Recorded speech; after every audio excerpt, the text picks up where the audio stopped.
कराची पर असना तूफान का खतरा मंडलाने लगा। समंदरी तूफान कराची से सिर्फ 170 किलोमीटर दूर 60 से 70 किलोमीटर फी घंटे की रफ्तार से हवाएं चलने लगीं। आइंदा चंद घंटे हसास करार। महकमा मौसमियात के मुताबिक समंदरी तूफान कराची के जनूब मगरिब में मौजूद है। बलूचिस्तान के करीब से गुजरता हुआ ओमान की जानिब बढ़ेगा। कराची में तूफान असना के असरात। बारिश का सिलसिला वक्फे से जारी। सुरजानी में सबसे ज्यादा 127 मिलीमीटर बारिश रिकॉर्ड। गुलशन इकबाल दरख्त गिरने से खातून जाँ बहक। अंदरून सिंध में भी तेज बारिश। नशेबी इलाके ज़ेरियाब। हैदराबाद, नवाबशाह, मटियारी, सांगड़, ठट्ठा, सजावल में बारिश। बदीन की तहसील गोलारची में सेम नाले में शगाफ। पानी आबादी में दाखिल। मुख्तलिफ हादसात में 2 बच्चों समेत 6 अफराद जाँ बहक।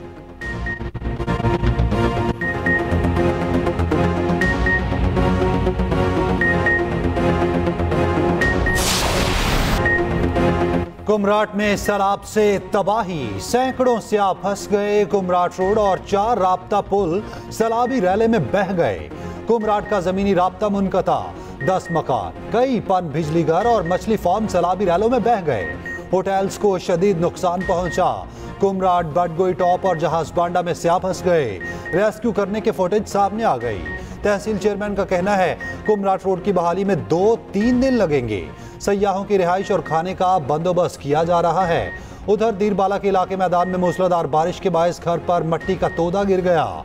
मलबे तले दबकर एक ही खानदान के 12 अफराद जाँ बहक। नमाज जनाजा अदा कर दी गई। शाहराए कराकुरम लैंडस्लाइडिंग के बायस बंद। गाड़ियों की लंबी कतारें।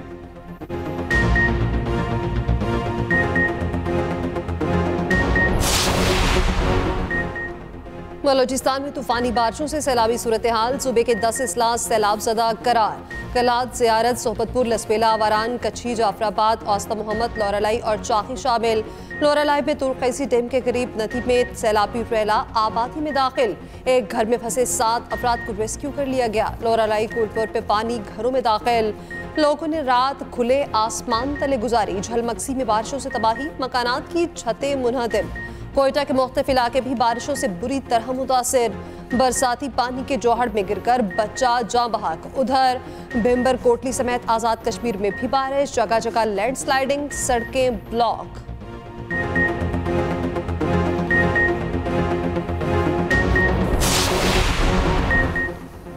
मुल्क की सियासत मौलाना के गिर्द घूमने लगी। वज़ीर-ए-आज़म शहबाज शरीफ की सरबराह JUI मौलाना फजल रहमान की रिहाइश का आमद। खैरियत दरियाफ्त की। मुल्क की मजमूई सियासी सूरत हाल पर तबादला ख्याल। नायब वज़ीर-ए-आज़म इसहाक डार, वफाकी वज़रा मोहसिन नकवी और अताउल्लाह तारड़ भी वज़ीर-ए-आज़म के साथ थे।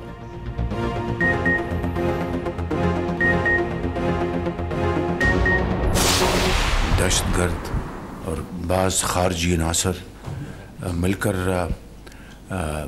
बलूचिस्तान में जो नफ़रत के बीज बो रहे हैं और बाहर से उनको जिस तरह मदद मिल रही है, जिस तरीके से ये एक 26 तारीख को एक माहौल पैदा किया गया, वो सिर्फ़ और सिर्फ ये था कि बलूचिस्तान में एक अलहदगी तेज तहरीक जो है वो चल रही है। दहशतगर्द हैं जो पाकिस्तान के दुश्मन मुखालिफ हैं, उनके साथ किसी किस्म की बातचीत का सवाल नहीं पैदा होता।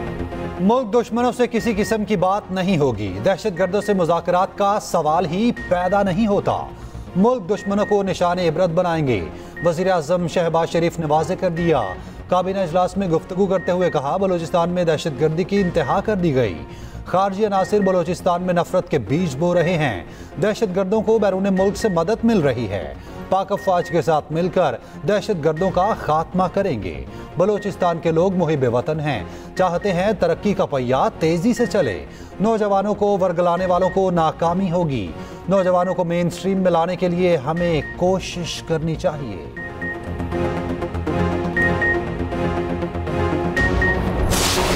ये जो वाक़या 26 की रात का हुआ है, ये नॉर्मल वाक़या नहीं है। इसके पीछे पूरी प्लानिंग हुई है और सिर्फ एक बॉडी ने नहीं किया, 1-2 ने मिल के किया है। दहशतगर्द तंजीमों ने मिल के किया। हमें बिल्कुल क्लियर लिंक्स पता है कि इसके पीछे कौन है। हमें यहाँ तक पता है कि ये SCO कॉन्फ्रेंस को ख़राब करने के लिए भी एक प्लानिंग की है उन्होंने। लेकिन ये क्लैरिटी है कि जो मर्जी हो, जिसने बंदूक उठाई है उसका बंदोबस्त करेंगे। बलूचिस्तान में दहशतगर्दी मामूली नहीं, इसके लिए मुकम्मल मंसूबा साजी की गई। जानते हैं इस दहशतगर्दी के पीछे कौन है। इन हमलों में 1 से ज़ायद दहशतगर्द गिरोह मुलविस थे। वज़ीर दाखिला मोहसिन नकवी का सेनेट पे इज़हार ख्याल, कहा वाक़या शंघाई ताउन तंजीम कॉन्फ्रेंस को ख़राब करने की कोशिश है। बहुत से अनासिर को पाकिस्तान में SCO कॉन्फ्रेंस से तकलीफ है, हम SCO की मेज़बानी करेंगे। पार्लियामेंट सुप्रीम है और सुप्रीम रहेगी। बलूचिस्तान में कोई ऑपरेशन नहीं हो रहा। जो रियासत को नहीं मानते, बंदूक उठाते हैं, वो दहशतगर्द हैं। उनका बंदोबस्त करेंगे, पाकिस्तान को मानने वालों को सर पर बिठाएंगे।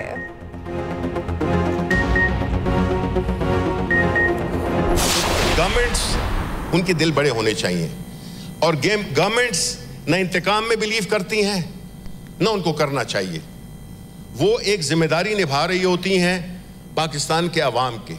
बड़ा संजीदा मसला है और इस पे हमें पूरी संजीदगी के साथ काम करना चाहिए। और मुझे अफसोस है कि ये डिबेट होने नहीं दी गई, या कम से कम कोई इसमें नजर नहीं आ रहा, इंटरेस्ट नजर नहीं आ रही। एक सूबे से ताल्लुक है इसका, इस पे हम सजेशंस दे सकते हैं कि भाई इसको आपने किस तरीके से हैंडल करना है। असल मसाइल छोड़कर सिर्फ ताकत पर इन्हिसार करेंगे तो नताइज अच्छे नहीं होंगे। जंगों के आखिर में भी मुज़ाकरात की मेज़ पर ही आना पड़ता है। सेनेट में अपोजिशन लीडर शबली फराज कहते हैं बलूचिस्तान के मसाइल का सियासी हल निकालना होगा, असल स्टेक होल्डर्स को साथ लेकर चलना होगा। दहशतगर्द अफगानिस्तान में है तो अफगानिस्तान से बात करनी होगी। अफगानिस्तान का सफारती ब्लैकआउट हमारे मफाद में नहीं। मौजूदा और साबिक वज़ीर ख़ारजा ने अफगानिस्तान का एक भी दौरा नहीं किया। ANP के सेनेटर उमर फारूक ने कहा, एक वजीर कहता है बलूचिस्तान का मामला एक SHO की मार है। आप पहले कच्चे के डाकुओं से बख्तरबंद गाड़ियों को तो बचा लें।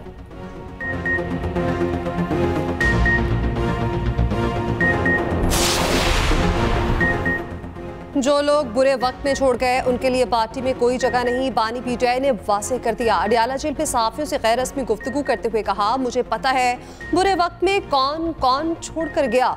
गुड टाइम चार्लीज बुरे वक्त में पार्टी छोड़ गए, उनके लिए हमारे पास कोई जगह नहीं। मजबूरी में पार्टी छोड़ने वाले बहुत कम लोग हैं।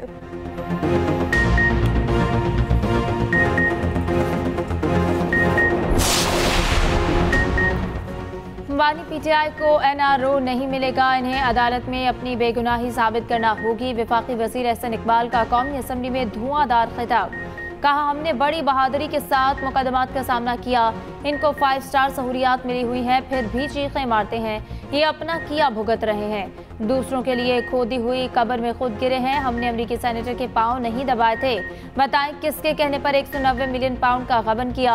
एहसन इकबाल की तकरीर के दौरान अपोजिशन का शोर शराबा। हनीफ अब्बासी ने बानी PTI मुर्दाबाद के नारे लगवाए, बोले कि बानी PTI के सेल से कोकेन मिलेगी। जेल सुप्रिटेंडेंट को ये चीजें सप्लाई करने पर तब्दील किया गया। स्पीकर ने बयान हज़फ करा दिया।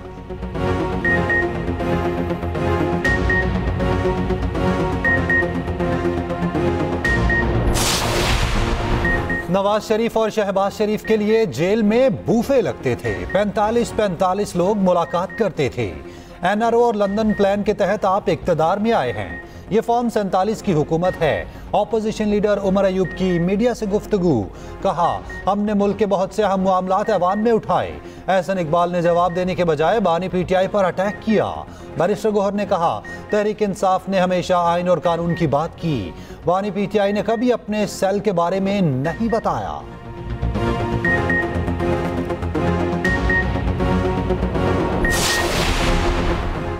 इंडस्ट्री के लिए भी बिजली बिलों में पायदार रिलीफ चाहती हूँ। वज़ीर आला पंजाब मरीम नवाज की एंटरप्रेन्योर्स ऑर्गेनाइजेशन के वफ़द से मुलाकात में गुफ्तगू, कहा पंजाब को बिजनेस फ्रेंडली सूबा बनाना चाहते हैं, ताजरों के लिए आसानियां पैदा करेंगे, बरामदात बढ़ाने के लिए तमाम सहूलियात देंगे। 14 करोड़ आवाम की जिम्मेदारी के एहसास से रात को नींद नहीं आती। इंडस्ट्री के मसाइल हल करने के लिए आला सतह की कमेटी बनाने पर इत्तफाक।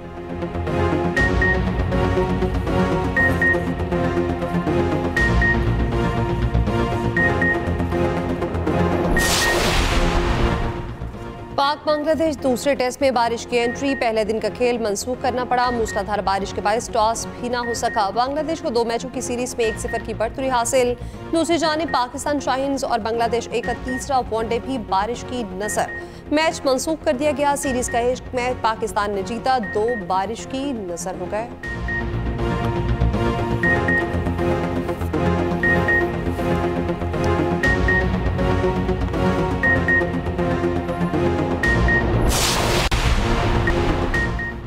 190 मिलियन पाउंड केस की समाअत 4 सितंबर तक मुलतवी। वकला सफाई रेफरेंस के आखिरी गवाह पर जिरा जारी रखेंगे। मुशरा बीबी की बरियत की दरख्वास्त पर अदालती हुक्म के बावजूद नैब का जवाब नहीं आया। सलमान सफ्तर ने चेयरमैन नैब और प्रोसिक्यूशन के खिलाफ तौहीन अदालत की दरख्वास्त जमा करा दी। अलीमा खान कहती हैं बानी पीटीआई से 3 लोगों से ज्यादा किसी को मिलने नहीं दिया जा रहा। ये चाहते हैं 190 बिलियन पाउंड केस में जल्द से जल्द सजा दे दी जाए।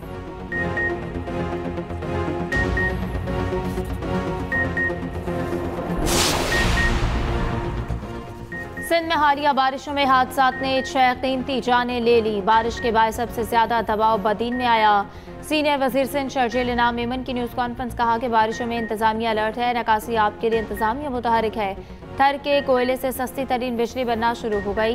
पाकिस्तान जल्द थर के कोयले से बनने वाली बिजली बरामद करेगा। बिलावल भुट्टो ने कल लोगों में सोलर सिस्टम तकसीम किए। पीपल्स पार्टी शोबाजी और फोटो सेशन पर यकीन नहीं रखती। वो वक्त दूर नहीं जब पीपल्स पार्टी विफाक में भी हुकूमत बनाएगी।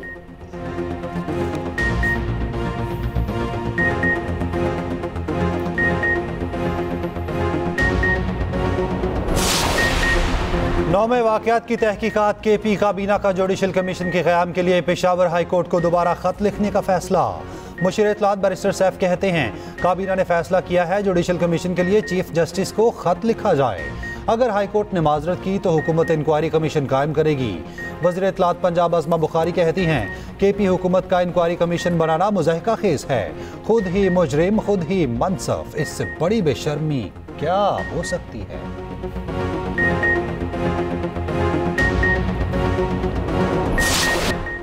यूटिलिटी स्टोर्स की बंदिश के खिलाफ मुलाजमीन का इस्लामाबाद में धरना जारी। बारिश के बावजूद मुलाजमीन की बड़ी तादाद मौजूद। Red zone seal. मुलाजमीन का मुतालिबात की मंजूरी तक धरना जारी रखने का ऐलान।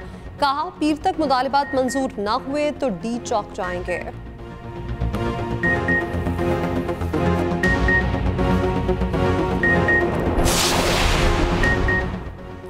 वज़ीर आला पंजाब का बच्चों के जदीद इलाज के विजन का एक और संग-ए-मील में अस्पताल लाहौर में बच्चों के इलाज के लिए जदीद सहूलियात से लैस ब्लॉक का इफ्तिताह। सीनियर वज़ीर पंजाब मरियम औरंगजेब का मुख्तलिफ शोबों का दौरा, तिब्बी सहूलियात का जायजा लिया।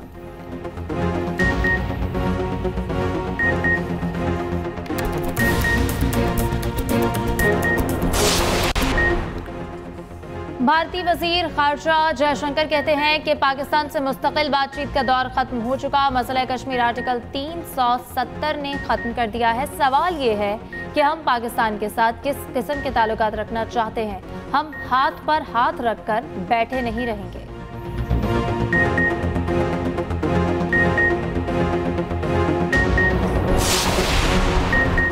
यूक्रेन का F-16 तैयारा गिरकर तबाह, पायलट हलाक। तैयारे का राब्ता रूसी हमला नाकाम बनाने के दौरान मुनक़ता हुआ था। यूक्रेनी फौज के मुताबिक तैयारे ने रूस के 4 क्रूज मिसाइल मार गिराए थे। अमरीकी हुकाम का F-16 की तबाही को रूसी हमले का नतीजा मानने से इनकार।